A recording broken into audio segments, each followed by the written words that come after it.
Assalamualaikum warahmatullahi wabarakatuh. Perkenalkan nama saya Farel Arya. Saya di sini akan menjelaskan mengenai limit fungsi sebagai eh, video praktek pelajaran matematika lanjut di SMA yang 17 Garut. Oke. Nah, sebelum kita langsung ke limit fungsinya gitu ya. Sebelum kita apa itu limit fungsi gitu dan bagaimana menyelesaikannya, kita cari tahu dulu apa sih sebenarnya manfaat limit fungsi dalam kehidupan sehari-hari gitu. Bagaimana kita memasukkan contoh-contoh seperti ini ke dalam eh, kondisi dan masalah sehari-hari gitu. Bagaimana kita memanfaatkan limit fungsi. Oke. Jadi sebelum kita mulai kita eh, menggunakan thought eksperimen dulu. Gimana kalau kita misal ada di suatu pertigaan misalnya. Dalam suatu pertigaan tersebut ada sebuah mobil. Nah, mobil ini bergerak dari titik A ke titik B berjalan lurus ya dari lampu merah. Nah, anggap saja mobil ini bisa berjalan sejauh 20 meter dalam waktu 5 detik. Nah, berarti misal nih kita ingin mencari kecepatan rata-ratanya. Maka gampang ya. Caranya yaitu perubahan jarak dibagi perubahan waktu. Nah, nanti jarak yang 20 meter itu dikurangi oleh 0 meter gitu kan. Karena kita mencari rata-rata jaraknya gitu kan. Terus kita dibagi juga oleh rata-rata jarak waktu gitu kan. Nah, jadi hasilnya akan didapat 4 meter per second. Ini kalau kita mencari kecepatan rata-rata. Tapi bagaimana kalau kita misal ingin mencari kecepatan tepat pada suatu detik tertentu?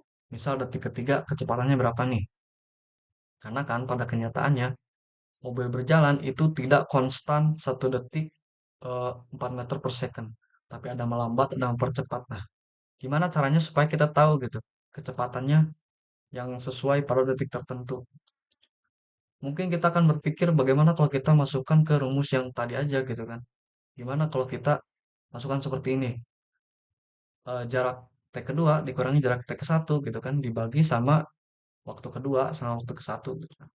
Nah, ketika disubstitusi, ternyata hasilnya mengejutkan gitu. Hasilnya adalah tak tentu atau 0/0. Yang mana tidak logis gitu kan. Harusnya kalau mobil berjalan itu kecepatannya tidak mungkin 0/0. Nah, sebelum kita ke limit, kita harus mengerti dulu konsep tidak tentu. Nah, jadi apa itu konsep tidak tentu? Konsep tidak tentu adalah konsep yang tidak memiliki nilai pasti gitu. Bukan nol, bukan tak hingga, dan bukan angka tertentu. Nah, jadi bentuk ini tuh tidak memberikan informasi apapun. Artinya ini salah gitu kan. Ini sebagai pembuktian nih. 0/0 sama dengan 67 adalah benar. Karena kalau kita ubah dalam aljabarnya 0 dikali 67 sama dengan 0 itu benar secara matematika. Sama sama dengan 69 pun benar juga gitu kan. Sama dengan sawit atau sama dengan apapun hasilnya sama juga. Jadi 0 dan 0/0 itu adalah bukan jawaban yang valid. Nah, terus gimana dong kalau kita ingin mencari detik tertentunya gitu kan? Bagaimana caranya kalau hasilnya 0/0? Nah, disinilah kita masuk ke materi limit fungsi. Nah, jadi untuk menyelesaikan masalah ini, kita bisa menggunakan limit fungsi. Kan tadi kita kalau untuk menghitung sesuatu dibutuhkan eh, waktu kedua dan waktu pertama gitu kan. Tapi kalau kita ingin pada detik tertentu, itu variabelnya cuma ada satu, yaitu waktu tertentu itu sendiri. Tidak ada waktu yang lain gitu. Nah, gimana caranya supaya kita bisa menghitung detik tertentu itu? Adalah dengan menambahkan sesuatu yang namanya limit fungsi atau sesuatu yang sangat mendekati angka itu sendiri, tapi bukan angka itu. Jadi cara kerjanya mirip seperti speedometer. Ketika kita menggunakan mobil atau motor, kita bisa melihat di situ kecepatannya berapa dalam detik saat kita melihat gitu. Nah, itu cara menggunakannya adalah menggunakan limit fungsi. Eh, jadi limit fungsi itu untuk mengetahui gitu ya, bagaimana suatu fungsi bekerja ketika variabelnya mendekati suatu titik tertentu gitu. Nah, oke. Sekarang kita langsung masuk ke contoh kasus. Diketahui ada sebuah kendaraan mengikuti fungsi ini misalnya. Ini permisalan ya. S, T sama dengan T kuadrat. Nah, ini artinya kalau diartikan gitu ya. Dalam 1 detik itu jaraknya adalah 1 meter gitu kan. Kalau 2 detik kita substitusi hasilnya adalah 4 meter. Dan kalau 3 berarti 9, kalau 4 berarti 16 gitu kan. Nah, bagaimana caranya kalau kita ingin mengetahui kecepatan pada detik tertentu? Misalnya detik kedua gitu kan. Kalau kita substitusi dengan cara yang tadi, itu jelas ya hasilnya salah gitu kan. 0/0. Nah, bagaimana cara menyelesaikannya supaya hasilnya tidak menjadi tidak tentu? Disinilah kita menggunakan limit fungsi. Kita membutuhkan suatu variabel baru yang sangat dekat dengan nilai yang kita cari, tapi tidak sama gitu. Kita misalkan H aja atau X bisa, tapi di sini kita misalkan H supaya lebih mudah. Nah, kalau H ini gitu ya, sebagai penjelasan gitu, nanti mungkin bingung apa itu H. H ini adalah suatu angka yang sangat mendekati angka yang akan kita ambil. Misalnya 2 nih. H ini bisa berupa 1 atau 0,5 atau 0,1 atau 0,00001 gitu kan. Nah, semakin angkanya kecil itu semakin akurat dan itu memang yang kita cari kalau kita ingin menghitung suatu kecepatan tertentu gitu ya. Oke. Nah, sekarang kita kan sudah punya nih variabel baru H gitu kan dalam limit. Artinya kita bisa memasukkan ke dalam rumus yang tadi, tapi jadi berbeda karena ada variabel tadi, tambahan variabel. Jadi bukan 2 dikurangi 2, tapi 2 ditambah H dikurangi 2 gitu. Nah, sebagai langsung aja ya, kita langsung coba selesaikan permasalahannya dengan menggunakan aljabar. Jadi kita harus tulis dulu apa yang diketahui fungsinya itu S T sama dengan T kuadrat, dan di sini kita ketahui T1-nya adalah T, T2-nya adalah T ditambah H. Kita akan menggunakan rumus kecepatan fisika klasik gitu ya, yaitu delta jarak dibagi delta waktu. Sekarang karena kita sudah punya variabel H-nya, kita sekarang langsung substitusi aja. Hmm. T, oke. Di sini supaya nggak pusing, saya buat T itu dimisahkan oleh X. Supaya tidak pusing gitu T. Nah, kita langsung substitusi aja T2 dan T1. Kita tahu ya di sini ST sama dengan T kuadrat. Kalau dimisahkan dengan X, maka kalau disubstitusikan sama dengan S. X ditambah H. Dikurangi S T 1 gitu kan. T1-nya adalah X. Berarti kita tinggal substitusi aja. SX dibagi T2 dikurangi T1. T2-nya apa? X ditambah H. Kita langsung tulis. Misalkan nih kita mencari 2. 2 ditambah H berarti dikurangi 1. Dikurangi X. Berarti X-nya adalah 2. Nah, di sini kita mencoba menghilangkan variabel S gitu ya. Jadi yang duanya kita gak usah dulu lah. Kita coba ganti duanya oleh X gitu kan. Di sini kita langsung selesaikan. Kenapa di sini S X ditambah H bisa menjadi X ditambah H kuadrat? Karena di sini kita mengikuti rumus yang ini. ST sama dengan T kuadrat. Jadi di sini sama aja X tambah H dikuadratkan gitu. Nah, jadi variabel S-nya udah hilang. Ini lebih mudah, kita bisa kembangkan. V-nya sama dengan, ini kalau dipanjangkan X tambah H kuadrat, sama aja dengan X tambah H dikali X tambah H.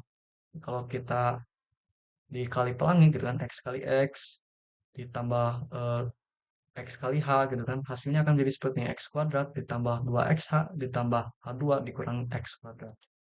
Kalau sudah seperti ini, kita bisa hilangkan yang saling mengcancel gitu. X kuadrat sama X kuadrat itu positif sama negatif jadi hilang.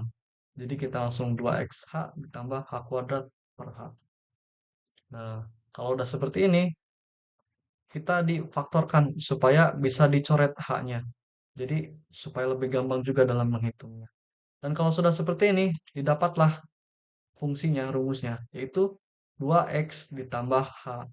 Nah, kalau sudah seperti ini, baru kita bisa menghitung detik tertentunya dalam bentuk limit. Nah, tadi kan limit H mendekati 0. Jadi, eh, mendekati nol itu supaya kita bisa mencari detik tertentunya. Ketika dikurangi, itu tidak sama dengan nol per nol. Oke, di sini kita langsung coba aja masukkan. Bisa kita ingin mencari detik kedua misalnya. Di sini kita udah tinggal langsung masukin aja. X-nya diganti oleh 2 gitu. Karena kita akan mencari pada detik kedua. Langsung dari sini dapat 2 dikali 2 ditambah nol sama dengan 4 meter per second. Terus gimana kalau misalnya kita ingin menghitung yang sangat banyak atau jauh, misalnya 360 misalnya. Kita tinggal masukin aja. Jadi ini kekuatan matematika. Nggak perlu dihitung menggunakan penggaris atau alat gitu ya. Kita bisa langsung masukkan ke dalam perhitungan dan hasilnya bisa dapat. Jadi di sini kalau kita misalnya pada detik ke 360 mobilnya berjalan terus, maka akan didapat kecepatan 720 meter per second. Nah, itulah fungsi dari limit gitu ya. Mengapa kita capek-capek memecahkan persoalan tadi? Supaya kita itu memahami gitu bahwa fungsi itu adalah sesuatu yang memang bermanfaat di dunia nyata dan tidak hanya hitung-hitungan imajinasi doang gitu. Kan mungkin kalian berpikir bahwa misalnya kita menghitung geometri atau eh, meluas sawah gitu kan atau luas bola itu kan mungkin kita bisa tahu gitu kan atau membagi uang itu bisa tahu apa manfaatnya gitu. Nah, kalau limit apa sih manfaatnya gitu kan? Banyak dari kita yang tidak memahami gitu bahwa limit itu punya manfaatnya tapi cara menerapkannya itu lebih eh, susah gitu, lebih kompleks tapi ada manfaatnya. Salah satu contohnya adalah speedometer. Speedometer yang kita pakai itu menggunakan limit fungsi sebagai konsep utamanya gitu. Sama menggunakan cara yang tadi yang sudah saya jelaskan, menggunakan variabel h untuk menambahkan supaya hasilnya tidak menjadi 0 per 0 gitu. Jadi mencari suatu angka tertentu menggunakan tambahan variabel h-nya. Nah, oke, jadi kita sudah tahu ya bahwa limit fungsi itu ada manfaatnya di dunia nyata. Salah satu contohnya adalah speedometer. Dan bukan hanya itu saja sebenarnya. Seperti Gmaps atau pendeteksi detak jantung itu sama-sama menggunakan limit fungsi. Tapi kalau dibahas sekarang mungkin akan jadi sangat panjang sekali. Maka dari itu langsung kita ke sifat-sifat limit fungsi. Di sini yang umumnya ada 8 sifat limit fungsi itu. Ada limit konstanta gitu kan, ada limit fungsi identitas, limit penjumlah. Sebenarnya ini aljabar biasa, cuman ada limitnya. Sebagai contoh kita limit penjumlahan. Di sini kalau misalnya kita punya dua fungsi fx tambah gx itu kita bisa pisah. Jadi lim fx dulu baru kita ditambah lim gx dan ini berlaku untuk pengurangan dan perkalian juga. Nah, untuk pembagian pangkat dan akar sebenarnya sama-sama seperti aljabar biasa, cuman ada limitnya gitu. Di sini ada tambahan variabel yaitu limit. Oke, tanpa berlangsung-langsung panjang gitu ya, langsung kita ke contoh limit fungsi. Di sini ada 5 contoh. Mungkin teman-teman bisa kerjakan contoh 1, 2, 3, 4, 5. Tapi saya akan kerjakan contoh satu sebagai panduan gitu untuk bagaimana sih cara menyelesaikannya gitu. Untuk memberikan gambaran. Oke, jadi di sini kita punya satu limit fungsi x-nya mendekati 2, x ditambah 1 dikali x kuadrat dikurangi 3. Oke. Nah, di sini cara menyelesaikannya kita bisa menggunakan eh, apa namanya? Sifat yang perkalian. Di sini kan ada dua fungsi. Fungsi x tambah satu sama x kuadrat dikurangi 3. Ini kita bisa pisah dulu. Jadi kita substitusinya satu-satu. Kita pisah dulu. Lim x ditambah satu. Nah, di sini kita substitusi. X-nya ganti dengan 2 jadi 2 tambah satu. Dikali lim yang satunya lagi. X kuadrat dikurangi 3. Kita substitusi x-nya menjadi 2 pangkat 2 dikurangi 3. Nah, kalau sudah seperti ini, kita tinggal perkalian SD gitu kan ya. 3 dikali satu sama dengan 3. Nah, ini adalah jawaban yang benar. Begitu. Untuk nomor 2, 3, 4, dan 5 itu mungkin bisa dicoba oleh teman-teman sendiri. Oke. Sekarang kita lanjut nih. Sekarang saya punya permasalahan yang unik nih. Bagaimana kalau misalnya dikasih persoalan yang seperti ini? Nah, ini kalau teman-teman menyadari gitu ya, kalau kita langsung substitusi, hasilnya itu tidak real gitu, tapi jadi tak tentu. Nah, kalau kita substitusi langsung, di sini X kuadrat sama dengan 2 dikali 2 pangkat 2 gitu kan. Jadinya 4 dikurangi 4 hasilnya 0. 2 dikurangi 2 juga hasilnya 0, hasilnya 0 per 0. Nah, ini adalah salah cara mengerjakannya. Ada yang namanya pemfaktoran di dalam limit. Jadi, supaya hasilnya tidak tentu, ada cara supaya mendapatkan bilangan real, yaitu dengan cara memfaktorkan eh, fungsi yang bisa difaktorkan. Nah, cara mengerjakannya adalah seperti ini. Pertama, kita faktorkan dulu yang x kuadrat dikurangi 4. Ini kalau kita faktorkan sama aja dengan x negatif 2 dikali x ditambah 2. Ini sebenarnya sama aja kalau dikali pelangi. X kali x kuadrat gitu kan. 2 kali x min 2x. Dan kalau ditambahkan hasilnya akan sama saja x kuadrat dikurangi 4. Nah, kalau sudah seperti ini, kita bisa coret nih. X min 2 ini sama. Kita bisa langsung coret aja. Sehingga hasilnya langsung saja X ditambah 2. Nah, kalau sudah seperti ini, hasilnya tidak akan menjadi 0 per 0. Tapi ada gitu, real. Nah, kalau sudah seperti ini, baru kita substitusikan 2 ditambah 2 sama dengan 4. Jadi jawaban yang benar adalah 4, bukan 0 per 0. Itu untuk pemfaktoran. Nah, sebagai untuk teman-teman lebih lanjut gitu supaya lebih mengerti.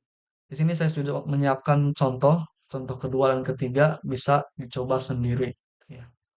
Oke, sekarang lanjut ke, nah ini juga sama nih. Ini kalau teman-teman menyadari juga di sini kalau disubstitusi langsung hasilnya adalah 0 per 0 juga.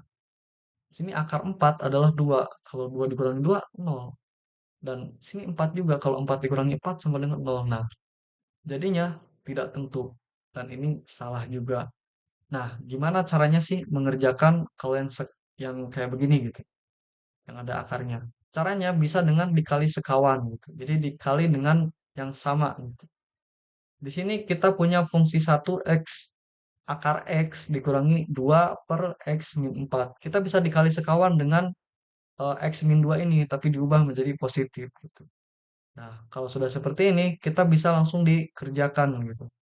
Bisa dikembangkan jadi X min 4 dibagi X min 4 dikali akar X ditambah 2. Nah, ini X min 4-nya bisa kita coret gitu ya, tidak usah hitung. Tapi bukan menjadi 0, tapi menjadi 1 gitu ya. Asalnya ini sangat mengecoh sekali kalau tidak fokus gitu kan. Nah, kalau sudah dicoret, nanti hasilnya menjadi 1 per akar X ditambah 2 sisanya ini. Nah, kalau sudah seperti ini, baru bisa disubstitusi. X-nya diganti menjadi 4 sehingga akar 4 sama dengan 2 ditambah 2 hasilnya adalah 4. Jadi hasil yang benar adalah 1/4 bukan 0/0. Nah, kondisi yang seperti ini dinamakan dengan kali sekawan gitu ya. Jadi kalau apapun, misalnya kalian mengerjakan limit, hasilnya adalah 0/0, maka kalian harus cek dulu apakah ada yang bisa difaktorkan atau apakah ada yang bisa dikali sekawan. Nah, sebagai supaya lebih meyakinkan gitu untuk kalian apakah bisa atau tidaknya, maka saya akan berikan contoh bagi soal kedua dan soal ketiga. Ini bisa kalian coba kerjakan sendiri gitu ya, menggunakan cara yang tadi. Oke, kalau misalnya kalian sudah selesai nih, saya punya satu soal yang sangat susah nih, mencampurkan semuanya yang tadi kita pelajari. Nah, soal ini dianggap sebagai soal ultimate gitu. Berarti kalau kalian bisa, artinya kalian sudah paham gitulah ya apa yang diajarkan. Ini adalah soal ultimate-nya. Coba bisa kalian kerjakan sendiri. Kalau kalian bisa, berarti saya yakin kalian sudah paham. Oke, jadi itulah limit fungsi. Sebenarnya limit fungsi itu tidak terbatas hanya pada aljabar saja, tapi ada juga limit tak hingga dan limit trigonometri. Tapi kalau saya jelaskan sekarang, maka akan kepanjangan videonya. Oleh karena itu, dicukupkan sekian. Mohon maaf bila ada kesalahan. Dan apabila kalian suka dengan videonya boleh like, kalau tidak boleh dislike. Dan kalau ingin dilanjutkan silahkan beritahu pendapat kalian di komentar bagaimana gitu. Apakah kalian bisa mengerjakan atau tidak. Ya sekian dari saya. Terima kasih. Wassalamualaikum warahmatullahi wabarakatuh.